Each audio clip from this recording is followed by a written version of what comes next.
Praise the Lord friends. இன்றைய தினத்திற்காக பிரசங்கியாரின் பிரசன்ன வசனம் என்னவென்று பார்ப்போமா? அது பிரசங்கி 10வது அதிகாரம் 18வது வசனம். பிரசங்கி 10:18.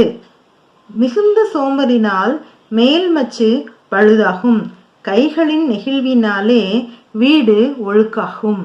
அதாவது சோம்பேறித்தனம், மூடத்தனத்துக்கு அடுத்து பிரசங்கியாரால வெறுக்கப்பட்ட ஒரு விஷயம் அப்படின்னா மனிதனுடைய சோம்பேறித்தனம். அதை ஒரு சின்ன இதை இதுல ஓமானமா குறிப்பிட்டிருக்காரு.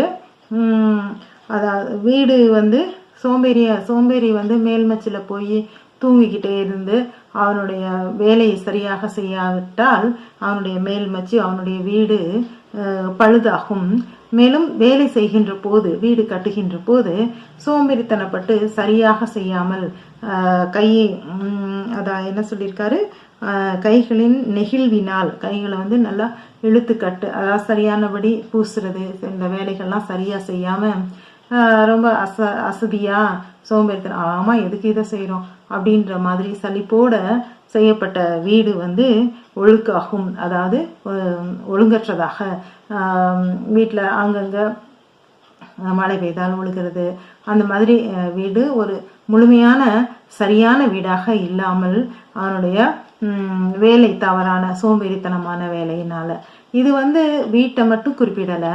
அவனுடைய மனிதன் சோம்பேறித்தனத்தினால் என்னென்ன தவறுகள் செய்கிறானோ, அவனுடைய உழைப்பில், வெவ்வேறு இடங்கள்ல அவனுக்கு கொடுக்கப்பட்ட கடமைகளில் அவன் தவறி போகிறது. அவனுடைய வாழ்க்கையையும் அவனை சார்ந்தவர்களுடைய நல்வாழ்க்கையையும் கூட கெடுக்கிறதாக அமையும். அதனால சோம்பேறித்தனம் தவறானது அப்படின்னு சொல்லி பிரசங்கியார் இன்று நமக்கு அறிவுறுத்துகிறார்.